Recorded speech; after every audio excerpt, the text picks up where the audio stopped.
Hey guys, welcome back to our YouTube channel 1 2 Step. Today in this video, let's learn about how to make your Upwork profile private. So let's get started. In Upwork, we can make our profile private or we can go on public profile as well. For that, let's get into our profile and simply click on this your profile over here and click on profile settings. We need to scroll down.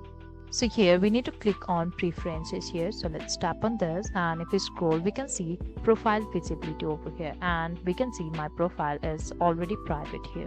That is, profile visibility is already private. Simply tap on this edit icon over here, and we can see we need to sign up to Freelancer Plus plan to continue further and make it public. But if you want it private, it's already private here. And if you want to make it public, you need to make sure you are signed up in Freelancer Plus plan, and you can simply tap on public, or if you want only Upwork users to find it, you can tap on this second option, and if you want it private, you can go on this last option and simply click on save. Afterwards, your profile visibility will be changed. So this is all we can do to change our profile visibility in Upwork. I hope you liked the video. Please do like and subscribe. Thanks for watching.